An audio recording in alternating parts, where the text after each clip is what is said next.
नमस्कार, मैं रवीश कुमार। आज हम भारत रूस के बदलते व्यापारिक रिश्तों की कहानी सुनेंगे। ये कहानी है आंकड़ों, रणनीति और बदलते वैश्विक समीकरणों की। साल 2015 में दोनों देशों के बीच कुल व्यापार महज $6.1 बिलियन था। एक सम्मानजनक आंकड़ा, लेकिन कुछ खास नहीं। लेकिन 2008 और जर्सी में ये व्यापार रिकॉर्ड $8.7 बिलियन तक पहुंच गया, करीब 12 गुना की छलांग। रूस अब भारत के सबसे बड़े व्यापारिक भागीदारों में शामिल है। आखिर ये बदलाव कैसे आया?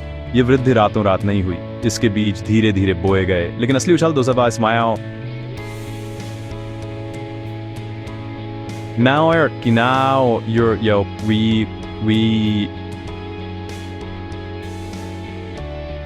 कैसे बनाया? भारत ने स्वतंत्र विदेश नीति अपनाई, अपने राष्ट्रीय हितों को प्राथमिकता दी और ऊर्जा बाजार को सुरक्षित किया। ये सिर्फ आयात निर्यात की कहानी नहीं, बल्कि भारत की बढ़ती आर्थिक शक्ति और स्वतंत्र सोच की कहानी है। आगे जानेंगे कैसे कच्चा तेल इस रिश्ते का केंद्र बना और अब नई संभावनाएं तलाशी जा रही हैं। भारत रूस व्यापार में उछाल का सबसे बड़ा कारण है कच्चा तेल। 2022 से पहले भारत अपने तेल का अधिकांश हिस्सा मध्य पूर्व से लाता था, रूस से सिर्फ 2.5%। यूक्रेन युद्ध के बाद पश्चिमी देशों ने रूस पर प्रतिबंध लगाए। रूस ने तेल भारी छूट पर बेचना शुरू किया। भारत ने इस मौके का फायदा उठाया। नतीजा, रूस भारत का सबसे बड़ा तेल आपूर्तिकर्ता बन गया। 2023 तक कुल तेल आयात का 29%। भारत ने सस्ती ऊर्जा के लिए यह रणनीतिक फैसला लिया, जिससे आयात बिल भी नियंत्रित रहा। इस कदम से भारत ने दुनिया को दिखाया कि वह अपनी विदेश नीति स्वतंत्र रूप से तय कर सकता है, भले ही पश्चिमी देशों की आलोचना झेलनी पड़ी। ये तेल व्यापार दोनों देशों के रिश्ते को नई ऊंचाई पर ले गया, कुछ साल पहले तक जिसकी कल्पना भी नहीं की जा सकती थी। रूस से भारी तेल आयात के कारण भारत रूस व्यापार में बड़ा असंतुलन है। $68 बिलियन का आयात, सिर्फ 4.9 बिलियन का निर्यात। यह व्यापार घाटा भारत के लिए चिंता का विषय है। सरकार अब निर्यात बढ़ाने पर जोर दे रही है। हाल के वर्षों में भारत का रूस को निर्यात बढ़ा है। अब सिर्फ चाय या मसाले नहीं, दवाइयां, मशीनरी, रसायन और इलेक्ट्रॉनिक्स भी। पूंजीगत वस्तुएं यानी मशीनें निर्यात का बड़ा हिस्सा बन रही हैं। पश्चिमी कंपनियों के रूस से हटने के बाद भारतीय उत्पादों के लिए नया बाजार खुला है। सरकार का लक्ष्य है निर्यात को विविध बनाना और व्यापार घाटा कम करना। अगर भारत इसमें सफल होता है तो मेक इन इंडिया को भी नई ताकत मिलेगी। भारत रूस रक्षा संबंध दशकों से मजबूत रहे हैं, लेकिन अब भारत सिर्फ रूस पर निर्भर नहीं रहना चाहता। आत्मनिर्भर भारत और मेक इन इंडिया नीति के तहत भारत अपने रक्षा आयात में विविधता ला रहा है। 2 दशक पहले रूस की हिस्सेदारी 50% से ज्यादा थी, अब घटकर लगभग 1/3 रह गई है। अब भारत रूस से तकनीक लेकर अपने देश में हथियार बना रहा है। ब्रह्मोस मिसाइल, अमेठी में AK-203 राइफलें और संयुक्त हेलीकॉप्टर प्रोजेक्ट्स। ये साझेदारी भारत को तकनीक, रोजगार और आत्मनिर्भरता देती है। जब हथियार देश में बनते हैं, पैसा और नौकरियां देश में रहती हैं। रक्षा संबंध अब खरीदार विक्रेता से आगे बढ़कर साझेदारी की ओर है। यह भारत के भविष्य के लिए मजबूत नींव है। 2022 में रूस यूक्रेन युद्ध के बाद अमेरिका और यूरोप ने रूस पर खड़े आर्थिक प्रतिबंध लगाए, जिससे वैश्विक व्यापार समीकरण बदल गए। भारत ने न तो रूसी हमले का समर्थन किया, न ही पश्चिमी प्रतिबंधों का हिस्सा बना। उसने स्वतंत्र नीति अपनाई। भारत ने रियायती दरों पर रूसी तेल खरीदना जारी रखा, भले अमेरिका ने नाराजगी जताई। भारत ने पश्चिमी देशों के दोहरे मापदंडों की ओर इशारा किया।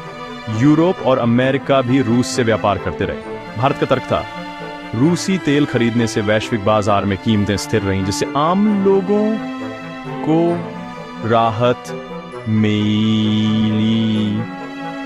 इस भू राजनीतिक उथल पुथल ने भारत रूस संबंधों को और मजबूत किया। दोनों देशों की जरूरतों ने उन्हें और करीब ला दिया। व्यापारिक संबंध अप्रत्याशित ऊंचाई पर पहुंच गए। भारत रूस व्यापार में तेल का दबदबा है, लेकिन दोनों देश जानते हैं कि सिर्फ एक उत्पाद पर निर्भर रहना जोखिम भरा है।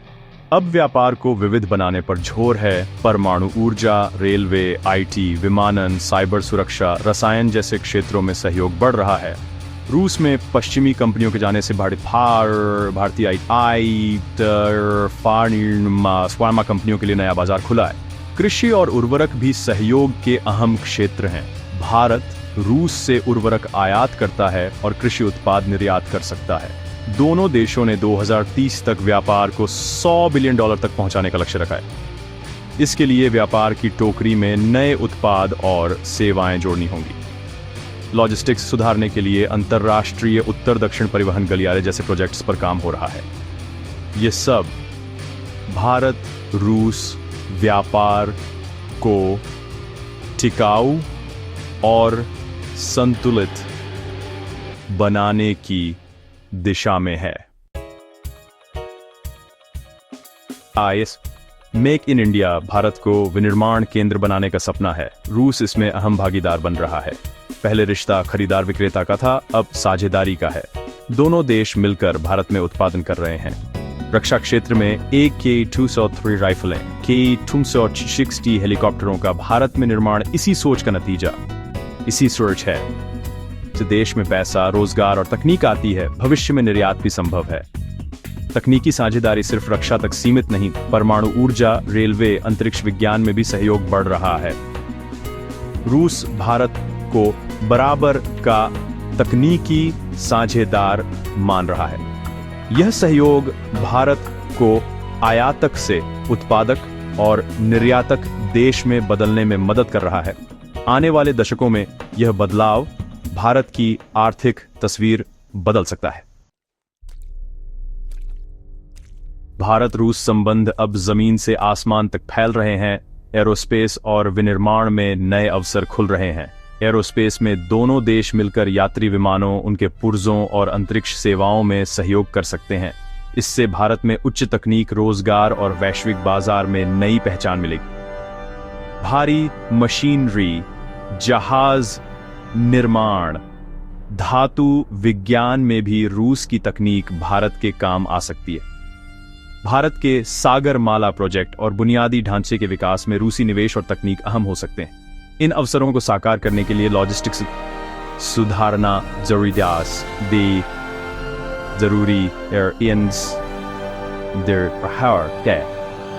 उत्तर दक्षिण परिवहन गलियारा इसमें मदद करेगा। ये गलियारा भारत को यूरेशिया के बड़े बाजार से जोड़ेगा। भारत को वैश्विक विनिर्माण शक्ति बनने में मदद मिलेगी। और भारत रूस व्यापार का भविष्य संभावनाओं से भरा है। 2030 तक $100 बिलियन का लक्ष्य रखा गया है। अगर ऊर्जा, व्यापार और दूसरे क्षेत्रों में सहयोग बढ़ता रहा तो यह लक्ष्य हासिल किया जा सकता है। भारत रूस व्यापार का सीधा असर आम आदमी पर पड़ता है। सस्ता तेल, पेट्रोल, डीजल की कीमतें नियंत्रित करता है, महंगाई कम होती है। मेक इन इंडिया के तहत रूस के साथ मिलकर फैक्ट्रियां लगती हैं तो युवाओं को रोजगार मिलता है। भारत के निर्यात बढ़ने से किसानों, उद्योगपतियों और आम नागरिकों की आय में इजाफा होता है। ये बदलता रिश्ता भारत की आत्मनिर्भरता, रणनीतिक स्वायत्तता और राष्ट्रीय गौरव की कहानी है। जितना विविध और मजबूत ये रिश्ता होगा, उतना ही देश की अर्थव्यवस्था और आम आदमी को फायदा मिलेगा।